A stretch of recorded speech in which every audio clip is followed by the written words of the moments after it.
Hello everyone, myself doctor Shabista Khan, wife of doctor Kafeel Khan.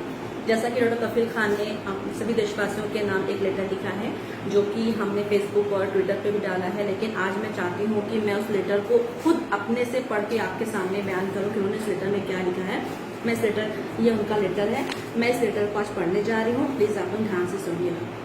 मेरे देशवासियों, my fellow Indian citizen, मेरा NSA यानी रासुका यूपी सरकार ने 3 महीना और बढ़ा दिया है। जैसा मुझे अनुमान था कि टेस्टिंग बढ़ने के साथ कोरोना पॉजिटिव के आंकड़े बढ़ते जाएंगे, क्योंकि हम स्टेज 3 यानी कम्युनिटी ट्रांसफर फेज में एंटर कर चुके हैं। मेरा अपना अनुभव कहता है कि इस वक्त जितने कोरोना पॉजिटिव भारत के आंकड़े हैं उसमें 10 गुना अभी भी अनडिटेक्टेड है।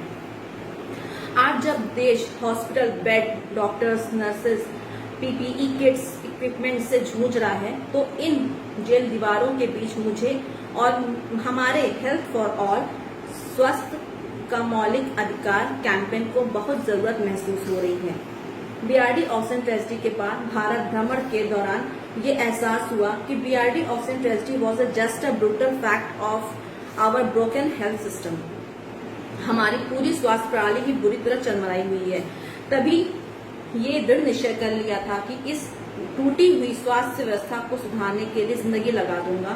हमने 25 लोगों की टीम बनाकर, जिसमें सुप्रीम कोर्ट के advocate, CEO, doctors, health activist, social workers थे। 6 महीने की कड़ी मेहनत से WHO, world bank, UNICEF, national health policy के डेटा कलेक्ट कर करीब 110 पन्नों का प्रपोजल तैयार किया, जिसमें हमें 13 राज्यों में doctor Kafeel Khan mission smile foundation के द्वारा लॉन्च किया। हमने ये प्रपोजल हमारे health minister doctor Harshvardhan sir को भी दिया, जिसमें बताया कि जिस तरह हमारी प्राथमिक स्वास्थ्य व्यवस्था, जिस तरह गांव के गरीब पहला संपर्क डॉक्टर से होता है, सफेद हाथी की तरह सिर्फ पेपरों में जीवित है। खासकर इंडिया के राज्यों में 80% डॉक्टर्स प्राइवेट प्रैक्टिस करते हैं। हर घंटे में 100 बच्चों की मौत। 2019 असमय हुई 5 लाख लोग टीबी से मरे जा रहे हैं। हमारी प्रमुख मांगे थी, भारत में 3% जीडीपी का हेल्थ एक्सपेंडिचर पर करना होगा। स्वास्थ्य के मौलिक अधिकारों को संसद के पास करा राइट टू हेल्थ केयर बनाया जाए, ताकि बिना किसी जाति, धर्म, गरीबी, किसी जेंडर पैरामीटर में मुफ्त और फ्री इलाज उसके घर में 2-3 किलोमीटर के अंतर्गत प्राप्त हो। काश सरकार ने हमारी सुनी होती तो आज हम इस परिस्थितियों से ना जूझे होते। मैंने कोरोना वायरस के बारे में 27 जनवरी 2020 को भी अपने Facebook page doctor Kafeel Khan @facebook.com, doctor Kafeel Khan official page youtube.com पर आगाह कर दिया था, जब भारत में एक भी केस नहीं थे। पर मुझे ये एहसास था कि जिस दिन हमारी स्वास्थ्य व्यवस्था है, हमें अभी से तैयारी करनी होगी। पर अफसोस 2 दिन बाद ही यानी 29 जनवरी 2020 को मुझे जेल भेज दिया गया। कोर्ट से बेल मिलने के बाद भी एनएसए रासुका लगा दिया गया। हालांकि कोर्ट ने माना कि मेरा कोई अपराध इतना गंभीर नहीं था। मैंने 19 मार्च 2020 को प्रधानमंत्री को लिखे खत में भी यह बात कही थी कि कोरोना वायरस से लड़ने के लिए हमें फर्स्ट सोशल डिस्टेंसिंग, दूसरा एक्सटेंसिव टेस्टिंग, तीसरा isolation, 4th treatment, 5th awareness के द्वारा लड़ना होगा। पर अफसोस 3rd लॉकडाउन हो गया। टेस्टिंग पैमाने से भारत अभी भी सबसे नीचे है। कम से कम 10 लाख टेस्ट रोज जब तक नहीं होंगे, हमें कोरोना मरीज का सही आंकड़ा नहीं मिल पाएगा। सबसे दर्दनाक बात यह है कि कोरोना वायरस के चक्कर में बाकी बीमारियों के इलाज में बहुत लापरवाहियां हो रही हैं। आज भी 100 बच्चे हर घंटे करीब दम तोड़ रहे हैं। 1300 लोग रोज टीबी से मर रहे हैं। आपने कितनी खबरें सुनी होंगी, बुखार से अधेड़ की मौत, घर वाले इलाज के लिए भटकते रहे, स्वजन बालक की मौत, गर्भवती इलाज के लिए भटकती रही, बच्चे की मौत। मैं फिर भी कुछ पॉइंट्स को हाईलाइट करना चाहता हूँ। फर्स्ट, लॉकडाउन टेम्परेरी है और सिर्फ इसलिए लगाया जाता है ताकि आप अपने विपदा के लिए तैयार हो जाएं। Second, test test test isolate and treatment.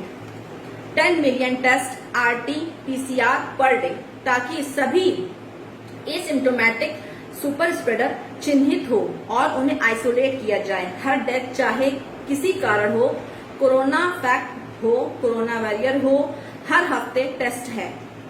Fourth, economy जो इस मतलब ऐसा है कि ध्यान दे रहे हैं। फिफ्थ, गरीब मजदूर प्रवासी जो भूखे मर रहे हैं, उनके हाथों में कम से कम 5,000 रुपए प्रति महीना रखना चाहिए। रमजान का पाक महीना चल रहा था। हर रोज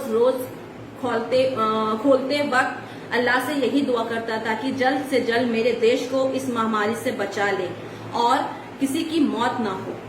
रामायण रोज सुबह और रात देख रहा था। उत्तर रामायण में महर्षि वाल्मीकि जी श्री राम के से कहते हैं कि राजा का राजहट नहीं करना चाहिए।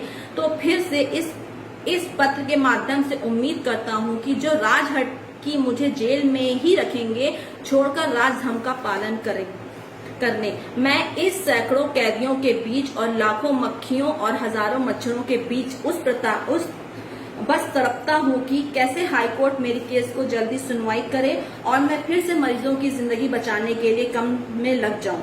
मुजफ्फरपुर ही चला जाऊं, चाहे बेचारे बच्चे चिमकी बीमारी से जो आज मर रहे हैं। आखिर मैं उन सब 135 करोड़ हिंदुस्तानियों की शुक्रिया अदा करता हूं जो रोज मेरे लिए दुआ और प्रार्थना प्रेयर करते हैं। मुझे जुडिशरी पर यकीन है कि जल्द ही जल्द ये गलत अलोकतांत्रिक झूठा द्वेष में लगाया गया एनएसए हटा निरस्त कर देंगी और मैं फिर आजाद होकर आपके बीच बच्चों का इलाज करता रहूंगा। Love you all. जय हिंद, जय भारत। ये डॉक्टर कफील का लेटर था जो मैंने आपको पढ़ के सुनाया और आपसे रिक्वेस्ट है कि आप इस वीडियो को ज्यादा से ज्यादा शेयर करें ताकि डॉक्टर कफील को जल्दी से जल्दी उनको जमानत मिले और वो हमारे बीच आकर फिर से उन बच्चों का इलाज करें जो गरीबी की वजह से अपना इलाज नहीं करा पा रहे हैं। शुक्रिया, धन्यवाद, थैंक यू।